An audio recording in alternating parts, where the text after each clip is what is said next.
Hello everyone. कैसे हैं आप लोग। तो आज का जो हमारा टॉपिक है बच्चों, बिजनेस इन्वायरमेंट। आज हम लोग बिजनेस इन्वायरमेंट के जो हमारे एक्सटर्नल फैक्टर्स में जो मैक्रो पार्ट है, हमारा मैक्रो इन्वायरमेंट है, उसको हम लोग अच्छे से डिस्कस करेंगे और उसको समझेंगे कि उसके कौन कौन से फैक्टर्स होते हैं। My self Anshu. चलिए, तो अपने टॉपिक को स्टार्ट करते हैं। टॉपिक को स्टार्ट करने से पहले मैं आपको थोड़ा सा आईएफएस के बारे में बताना चाहूँगा। आईएफएस जो है वो यूजीसी नेट सीयूईटी पीजी के लिए वेरियस बैचेस जो आईएफएस ने लॉन्च कर रखे हैं। आप लोग चाहें तो उसको ज्वाइन कर सकते हैं और अपनी तैयारी को इन्हांस कर सकते हैं। बेसिकली ये जो बैचेस हैं, बैचेस फॉर पेपर 1 के लिए हैं, इंग्लिश के लिए है, economics, commerce, geography, management and computer science के लिए हैं। तो आप लोग इसमें इनरोल कर सकते हैं। चलिए, अपना जो मैक्रो इन्वायरमेंट टॉपिक है उसको स्टार्ट करते हैं। इसको स्टार्ट करने से पहले मैं बताना चाहूँगा आपको कि ये हमारी 15-15 मिनट की सीरीज़ चल रही है, जिसके अंदर में मैं इंपॉर्टेंट टॉपिक जो है उसको डिस्कस कर रहा हूँ। तो प्रीवियस जितने भी टॉपिक हैं आप लोग उसको एक बार देख लीजिएगा, जिससे आपको अच्छे समझ में आ जाएगा कि इन्वायरमेंट क्या है, उसके बाद इन्वायरमेंट्स के क्या क्या फैक्टर होते हैं, देन आफ्टर फिर माइक्रो इन्वायरमेंट क्या है। और इस वाली सीरीज़ में हम लोग मैक्रो इन्वायरमेंट और उसके कंपोनेंट्स को, उसके फैक्टर्स को पढ़ेंगे। चलिए अपना टॉपिक स्टार्ट करते हैं। मैक्रो इन्वायरमेंट का मतलब होता है कि बिजनेस के बाहर का इन्वायरमेंट। मैक्रो वर्ड जो है हमारा, उससे ही समझ में आता है कि कोई बड़ा चीज़ है। मैक्रो मतलब बड़ा और माइक्रो मतलब होता है छोटा। तो मैक्रो इन्वायरमेंट मतलब बहुत बड़ा इन्वायरमेंट। चलिए इसको एक बार रीड करते हैं और एक बार समझते हैं। The macro environment of A business refers, ये हम लोग को रेफर्स करता है, बताता है क्या, लार्ज एक्सटर्नल फैक्टर्स। इसके अंदर फैक्टर्स कौन कौन से, लार्ज हैं, और एक्सटर्नल मतलब बाहर के फैक्टर्स हैं। And forces that have an indirect but significant impact on the organisations operation. ठीक है, जिनका जो है इनडायरेक्ट इम्पैक्ट पड़ता है लेकिन बहुत बड़ा सिग्निफिकेंट इंपॉर्टेंट जो इम्पैक्ट पड़ता है बिजनेस के ऑपरेशंस पे, स्ट्रेटजीज पे एंड ओवरऑल सक्सेस के ऊपर।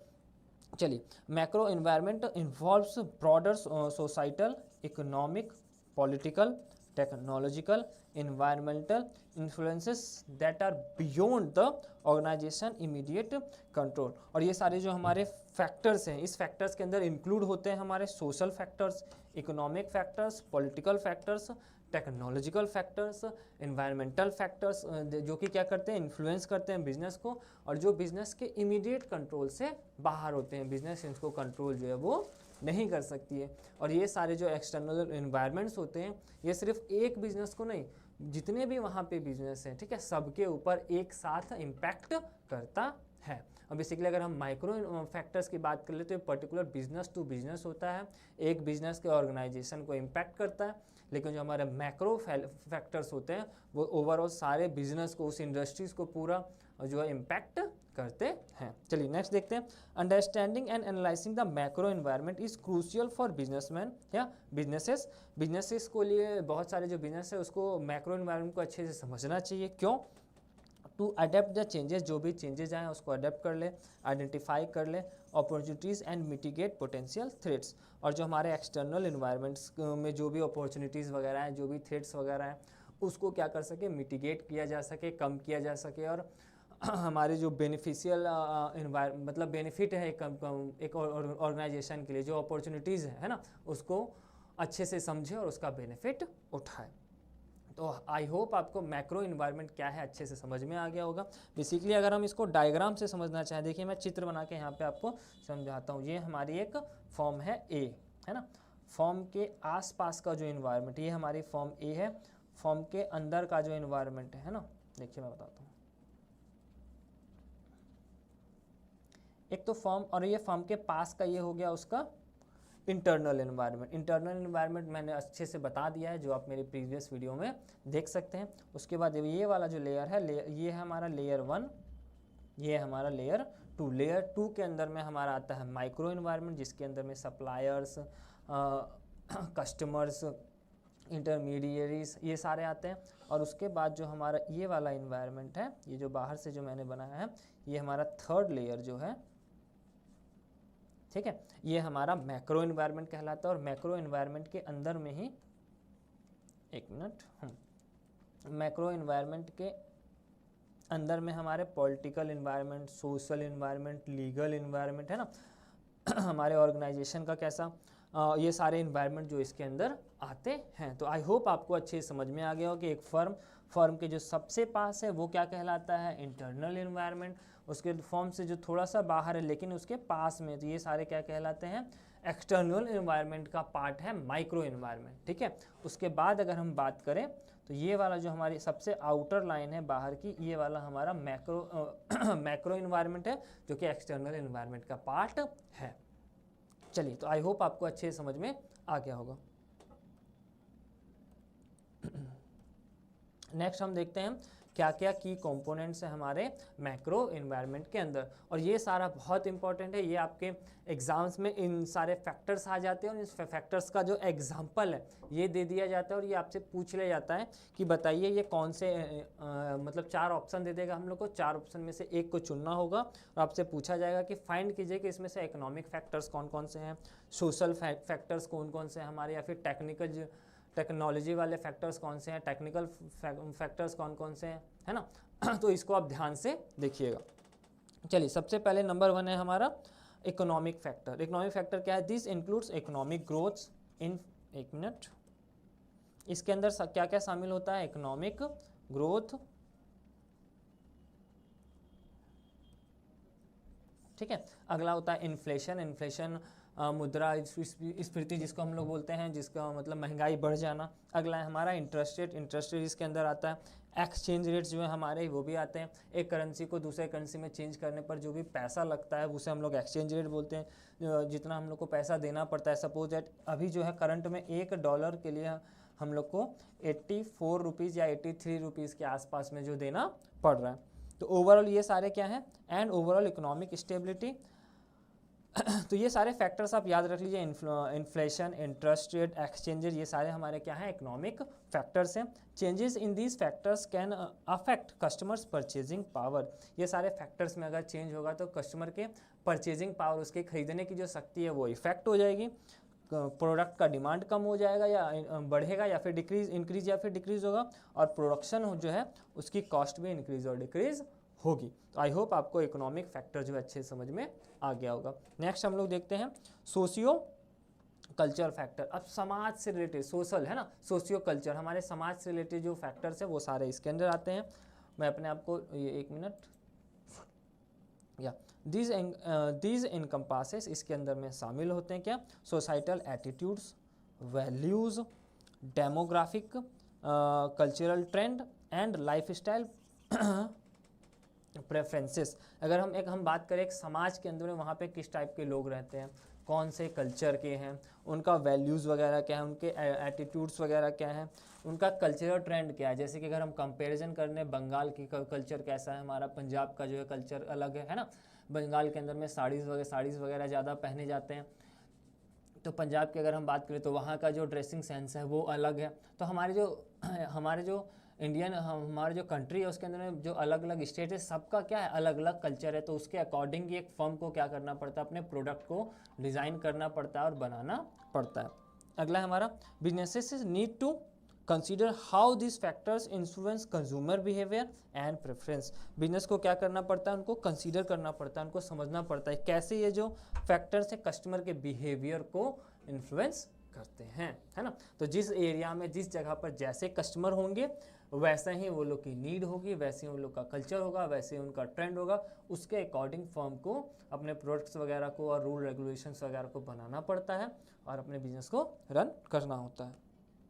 चलिए नेक्स्ट देखते हैं हम लोग पॉलिटिकल एंड लीगल फैक्टर्स। ये कौन कौन से, पॉलिटिकल मतलब हमारे नेता लोग हो गए हमारे, है ना, और लीगल फैक्टर जो है हमारे कानून वगैरह से रिलेटेड जो फैक्टर्स हैं, लॉ वगैरह जो है वो सारे इसके अंदर आते हैं। पॉलिटिकल में बेसिकली सरकार जो नए नए रूल रेगुलेशंस वगैरह लाती हैं वो हो गए, है ना। इसको हम लोग समझते हैं गवर्नमेंट की क्या क्या पॉलिसीज़ हैं, इसको इसके अंदर शामिल किया जाता है, क्या क्या रेगुलेशंस हैं, लॉज क्या क्या फॉर्म को लेकर के नए नए आए हैं, पॉलिटिकल स्टेबिलिटी है कि नहीं। अगर पॉलिटिकल स्टेबिलिटी है तो एक इकोनॉमिक ग्रोथ जो है स्टेबल होता है। अगर पॉलिटिकल स्टेबिलिटी नहीं है किसी कंट्री में तो वहाँ का इकोनॉमिक ग्रोथ अच्छे से नहीं होता है ना।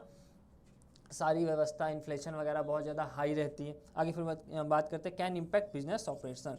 ये सब क्या करता है, बिजनेस के ऑपरेशन को इम्पैक्ट करता है। And strategies, changes in regulation और shift in political climate, regulation वगैरह चेंज हो रहा है, मतलब नए रूल वगैरह लाए जा रहे हैं, नए लॉ वगैरह लाए जा रहे हैं बिजनेस रिलेटेड, या फिर पॉलिटिकल क्लाइमेट, पॉलिटिकल जो है हमारी गवर्नमेंट जो कभी बन रही है स्टेबल है या फिर टूट रही है, नॉन स्टेबल है ना, स्टेबल और अनस्टेबल का भी इम्पैक्ट पड़ता है। Political climate can lead new opportunities and challenges, नए नए अपॉर्चुनिटीज़ और नए नए चैलेंजेस जो एक फर्म के लिए लेकर आती है। तो आई होप आपको पॉलिटिकल और लीगल जो अच्छे समझ में आ गया होगा कि नए नए जब सरकार बनते हैं, नए नए पॉलिसीज़ वगैरह लाती है, नए नए प्रोडक्ट्स वगैरह जब सरकार लॉन्च करती है, तो ये सब बिजनेस के लिए क्या क्या ये जो है एक अपॉर्चुनिटी और थ्रेट दोनों का काम करता है। नेक्स्ट हम लोग देखते हैं टेक्नोलॉजिकल फैक्टर, हमारा जो टेक्नोलॉजिकल वर्ल्ड है उसमें क्या क्या चेंज हो रहा है, रोज़ आए दिन नया नया जो है वो इन्वेंशन, नया नया इनोवेशन देखने को मिल जाता है, नए नए प्रोडक्ट्स जो है वो देखने को मिल जाते हैं। इसको देखते हैं, एडवांसमेंट इन टेक्नोलॉजी, ठीक है, innovation and digital transformation can disrupt industries, create new market and change how business operate and complete. अब देखिए यहाँ पे मैं आपको डिजिटल मार्केटिंग से समझाना चाहूँगा कि डिजिटलाइजेशन जो हुआ हमारा, इससे बिजनेस का जो एडवर्टाइजमेंट करने का तरीका है वो पूरा ही चेंज हो गया, ठीक है, नए नए इनोवेशंस वगैरह आते हैं, तो ये सब क्या है हमारे टेक्नोलॉजिकल फैक्टर है ना। तो ये जो हमारे टेक्नोलॉजी में जितना भी चेंज हो रहा है, नए नए जो इन्वेंशंस हो रहे हैं, उसके अकॉर्डिंग में बिजनेस को अपना डिसीजन जो लेना पड़ता है। चलिए नेक्स्ट देखते हैं हम लोग, अगला है हमारा कम्पिटिटिव फैक्टर्स। यहाँ पे कंपटीटर्स वगैरह जो है वो भी इसके अंदर आते हैं। The competitive landscape including action of competitors, new enters, जितने भी नए जो है new entrants and the availability of substitutes. इसका मतलब ये कि कंपटीशन फैक्टर कौन सा आपका जो गुड्स है उसमें उसको और सेल करने के लिए, या फिर उसके और कितने मैन्युफैक्चरर आ रहे हैं और कितने कंपटीटर हैं आपके, या फिर आपका जो गुड्स है जिसमें उसके कितने सब्स्टिट्यूट्स वगैरह मार्केट में अवेलेबल हैं, ये भी क्या करते हैं एक बिजनेस को इम्पैक्ट करते हैं। नेक्स्ट है हमारा ग्लोबल फैक्टर। अब ग्लोबल फैक्टर क्या है, इंटरनेशनल ट्रेड इसके अंदर शामिल हो जाता है। इंटरनेशनल लेवल पे जो भी हो रहा है इंटरनेशनल मार्केट में, उस गुड्स को लेकर के, उस फॉर्म को लेकर के, जो भी बेसिकली उस फॉर्म की इंडस्ट्री को लेकर के, अगर हम बात कर लेते हैं टेक्सटाइल इंडस्ट्री की, तो इंटरनेशनल लेवल पर टेक्सटाइल इंडस्ट्रीज में जो भी हो रहा है वो उस फॉर्म को भी इम्पैक्ट करेगा। इंटरनेशनल इवेंट्स है ना, trade policies and global economics condition can impact businesses that operate in globalised market. अगर कोई बिजनेस जो ग्लोबल लेवल पे मार्केट कर रहे हैं, अपना बिजनेस कर रही है, तो उस फॉर्म मतलब इंटरनेशनल लेवल पे जो भी पॉलिसीज़ वगैरह हैं, बेसिकली ट्रेड पॉलिसीज़ हैं, एक कंट्री का दूसरे कंट्री के साथ जो रिलेशंस वगैरह है, वो सब चीज़ इसमें ग्लोबल फैक्टर्स में शामिल किया जाता है, ठीक है।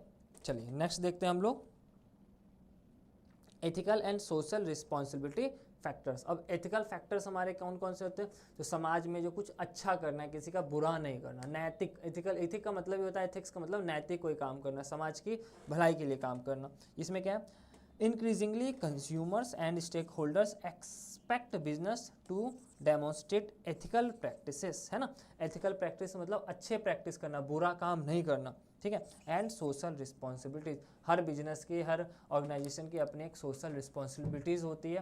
तो इसमें क्या है, एथिकल एंड सोशल रिस्पॉन्सिबिलिटी वाले फैक्टर्स भी इसके अंदर शामिल है। मतलब एक ऑर्गेनाइजेशन को एथिकल्स भी होना चाहिए, अपने एथिक्स वगैरह को फॉलो करना चाहिए, यानी समाज को लेकर कुछ बुरा नहीं करना चाहिए। और सोशल रिस्पॉन्सिबिलिटी की बात करें तो समाज का अच्छा करना चाहिए, ठीक है। Failure to do so can result in reputation damage. अगर कोई फर्म एथिकल काम नहीं कर रही है, कुछ अनएथिकल काम कर रही है ना, या फिर समाज को लेकर के अच्छा नहीं कर रही है, कोई ऐसा प्रोडक्ट बना रही है जो समाज को लेकर ख़राब है, अच्छा नहीं है, तो उससे क्या होता है, उस फर्म की, उस इंडस्ट्री की, उस ऑर्गेनाइजेशन की जो समाज में रेपुटेशन है वो क्या हो जाती है, डाउन हो जाती है, नीचे चली जाती है। अगला है हमारा एनवायरमेंटल फैक्टर। एनवायरमेंटल फैक्टर क्या है, बेसिकली हमारे ये पर्यावरण से जो भी फैक्टर है, हमारे वहाँ का क्लाइमेट कैसा है, वहाँ का वातावरण कैसा है, एटमॉस्फेयर कैसा है, ये सारा इसके अंदर आता है। Growing concern about economical sustainability, environmental sustainability, climate जो भी चेंज हो रहा है, and resource scarcity can lead to change in consumer expectation, regulation and market demand. अब जो हमारा कोई गुड्स वगैरह है, रिसोर्स वगैरह है, उसकी स्कैरसिटी हो रही है, ठीक है, इससे क्या हो सकता है, कंज्यूमर के एक्सपेक्टेशंस एक मतलब कोई रिसोर्स है उसकी कमी हो रही है या फिर कमी हो रही तो गुड्स वगैरह की डिमांड जो है बहुत ज़्यादा होगी, तो जिससे फर्म्स क्या कर सकती हैं, वो फर्म के ऊपर भी इसका बहुत इम्पैक्ट पड़ता है। चलिए एक बार और इसको रीड करते हैं। Growing concern about environmental sustainability, climate change and resource scarcity can lead to change in consumer expectation. अगर किसी रिसोर्स वगैरह का क्या हो रहा है, स्कैरसिटी है, वहाँ पे कमी है वहाँ पे, तो कंज्यूमर के एक्सपेक्टेशंस जो वहाँ पे क्या हो जाएंगे, बढ़ भी सकते हैं या फिर घट भी सकते हैं उस प्रोडक्ट को लेकर के, और मार्केट डिमांड भी इसके ऊपर डिपेंड करता है। बेसिकली यहाँ पे अगर हम इन्वायरमेंट फैक्टर को अच्छे से समझना चाहें तो इन्वायरमेंट के अंदर में जो भी क्लाइमेट्स वगैरह है, जो भी नेचुरल रिसोर्सेज वगैरह है, इसके इंक्रीजमेंट और डिक्रीजमेंट, इसकी अवेलेबिलिटी भी एक फर्म के ऑपरेशंस को इम्पैक्ट करती है।